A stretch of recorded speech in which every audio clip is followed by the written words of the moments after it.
Ich habe heute Morgen Leo bei mir im Studio. Schön bist du hier, Leo. Danke, du danke. Du bist gerannt, Ich bin gerannt, ja. Ich muss immer rennen nach Message von Bühne hier oben, ja.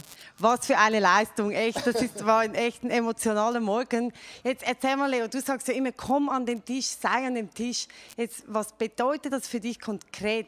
Wie lebst du das? Was heißt das für dich konkret, an den Tisch kommen? Das ist eine gute Frage. Ich meine, jetzt in der ganzen Corona-Krise, das ist ja mega mühsam, es gehen viele Emotionen hoch und so. Und ich merke einfach, meine Zeit mit Jesus war vorher schon sehr, sehr wichtig. Aber jetzt ist sie noch viel, viel wichtiger. Also ich habe mir jeden Tag habe ich mir Momente rausgenommen, wo ich einfach merke, wo ich wirklich die Wahrheiten Gottes aussprechen muss, weil sonst ist die Angst von diesem Virus und du liest alle Lockdowns, Slowdowns und alle diese Dinge, die sind ja alle, über das kann man ja so machen, aber ich merke, das raubt mir oft die Freude und auch die Wichtigkeit vom Leben. Also ich muss mir wirklich jetzt extrem diese Zeit nehmen, jeden Tag mehr als vorhin, damit ich wirklich einfach mit Jesus positiv bleibe und ich weiß auch, ich bin ein Licht und ein Salz auf dieser Erde, ich mache einen Unterschied. Also es ist für mich, dieser Tisch ist das Bild, ehrlich gesagt, für mich jetzt noch krasser als noch vor dem Coronavirus. Das war schon immer wichtig, aber jetzt wird es mir bewusst, hey, ohne diesen Tisch bin ich wirklich am Arsch, kann es nicht anders sagen. Also stehst du auch so früh auf wie deine Frau? Nein, ich stehe nicht so früh auf wie meine Frau, aber ich gehe viel früher schlafen, fast 2 Stunden als vorhin. Ich schaue, dass ich nicht später als 10, halb 11 schlafen gehe, weil ich brauche genügend Schlaf. Das habe ich gemerkt, weil es ist ein Marathon, was wir hier tun. Und ich möchte fit sein. Ich möchte auch nicht einfach in dieser Meinung von allen Leuten drin sein. Ich möchte einfach mir die Freude mir nicht rauben, weil Jesus war immer meine Freude und jetzt muss sie auch meine Freude werden. Ich kann die Umstände nicht vielleicht verändern, aber ich kann meine innere Zustand, den kann ich definieren. Ja, du hast ja konkret erzählt, dass du ja auch Flüche in deinem Leben hast. Jetzt, wie gehst du damit um, wenn du spürst, du hast das zwar Jesus abgegeben, aber das kommt einfach wieder. Das ist hartnäckig, oder? Ja, bei meinem Jähzorn ist ein gutes Beispiel. Du kennst ja das, du warst auch schon dabei, wo ich diesen Ausbruch gehabt habe. Du bist eigentlich, du weißt, was ich meine, gell? Ich kenne dieses Gefühl auch. Ja, und der ist sehr intensiv, er ist so krass und ich habe über ein Jahr mir Zeit genommen, zu überlegen, was ist und ich kam auf keinen grünen Zweig, aber ich habe gesagt zu Gott, das ist mein Thema. Bis ich die Offenbarung habe, auf dem Jakobsweg ging, habe ich gedacht, ich finde Gott. In dem Punkt habe ich auch nicht gefunden. Und als ich dann nach Hause kam, ist mir plötzlich der Zusammenhang bewusst worden von meinem Vater, das gleiche auch hatte. Dann habe ich wirklich ein Gebet gebetet und seit dann ist das weg. Aber es ist eben nicht unbedingt nur das eine Gebet, sondern der Prozess, wo man eben denkt und auch reflektiert und es gehört alles dazu. Ja, stark. Also ich habe auch schon jetzt eine Situation mit dir erlebt, wo ich gemerkt habe, jetzt kommt was, aber dann bist du gegangen. Du bist ausgewichen. Also ich denke auch, flieht dem Bösen, oder? Ja, es ist natürlich jetzt nicht einfach so, dass jetzt das total weg ist, aber ich merke heute, jetzt brodelt etwas und dann kann ich immerhin aufstehen und weglaufen. Ist zwar unhöflich, aber es ist für mich schon ein Fortschritt, bis ich einfach merke, ich kann da irgendwie auch sitzen bleiben und sogar noch sachlich das thematisieren. Es ist ein Weg dahin, aber die Kraft, die wurde gebrochen. Das ist effektiv so, dass ich zum ersten Mal auch entscheiden konnte, weil der Jetson kam für mich unkontrolliert. Der konnte ich nicht, das ist das Schlimme daran gewesen. Ja. Das hätte ich es kontrollieren können, wäre es easy gewesen. Das kam und das war auch das, was mir schwer gefallen ist, weil ich konnte es nicht kontrollieren. Und jetzt kann ich immerhin sagen, ich stehe auf und laufe weg und das ist für mich ein unvorstellbares Wunder. Also das gefällt mir, dieses Wort Fortschritt. Also du gehst weg von dem, du willst das nicht mehr haben. Das ermutigt mich auch, wegzugehen von dem.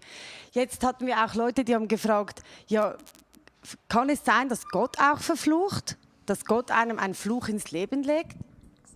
Ja, Gott verflucht nicht, Gott ist gut und alle gute Dinge kommen von Gott, aber es ist, wenn ich vom Tisch aufstehe, von diesem gedeckten Tisch aufstehe, begebe ich mich in eine Zone, die gehört nicht mehr Gott, die ist am Feind. Der Feind, sein Territorium ist ja die Erde und die Welt.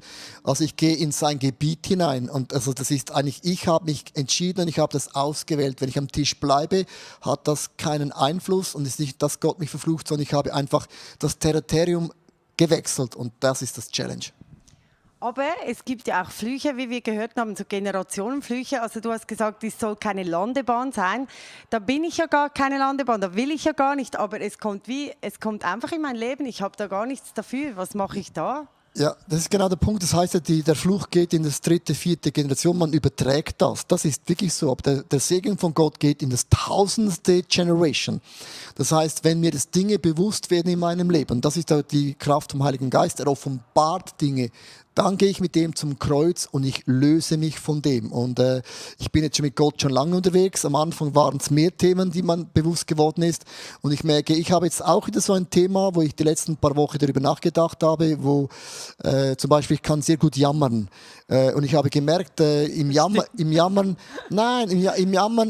gibt es etwas Gutes, aber es gibt im Jammern auch etwas, wo ich auch ein bisschen eine Türe öffne. Und ich habe jetzt das festgestellt durch meine Mutter, die jammert immer. Und sie war im Spital. Und sie hatte eine Nachbarin gehabt, die hat den ganzen Tag immer gejammert. Ja, das ist mühsam. Ja, und dann hat meine Mutter realisiert, Jammern ist eine Katastrophe. Und dann sagte meine Mutter, hey, du hast 90 Jahre gut gelebt, dann hör mal auf zu jammern. Es gibt Leute, die mit 18 Jahren schon gestorben. Du hattest 90 gute Jahre, hör auf zu jammern. Und das war bei meiner Mutter wie so eine Offenbarung, weil sie jammert auch mega viel. Und dann hat sie mir das erzählt und da hat sie mir gedacht, aha, die hat was wie erlebt und ich merke auch, ich muss da, ist auch ein Thema, wo mir bewusst geworden ist, das möchte ich anpacken, weil also ist natürlich immer eine Gratwanderung, man kann ja nur noch sagen, alles ist gut, das ist auch nicht gut, aber es gibt eine Balance und die habe ich definitiv, also ich bin nicht in Balance in dem Thema.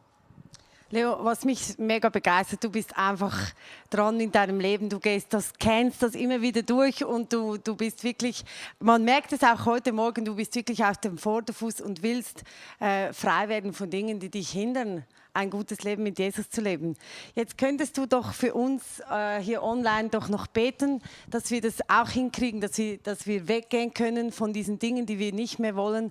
Es wäre mega schön, wenn du uns noch segnen würdest. Also ein kleiner Tipp, einfach schreibe eine Sache auf, meditiere darüber, bete darüber, frag den Heiligen Geist, spiegle es ein bisschen, schreibe es auf und dann geh hin und löse es. Also es ist bei allem immer ein Prozess, möchte ich noch bewusst sagen. Aber wie gesagt, ich segne dich einfach mit dieser Kraft Gottes und auch die Entschlossenheit, diese Themen in deinem Leben nicht mehr länger zu tolerieren.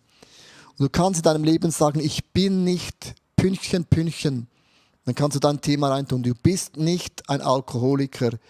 Du bist nicht untreu, sondern Gott hat dir einen Geist der Treue gegeben. Nicht ein Geist der Süchte, ein Geist der Freiheit, ein Geist der Optionen. Und ich segne dich einfach mit dieser Offenbarung vom Heiligen Geist, aber auch mit der Klarheit vom Heiligen Geist, aber auch in der Kraft Gottes löse ich diese Dinge im Namen des Vaters, des Sohnes und auch des Heiligen Geistes. Amen.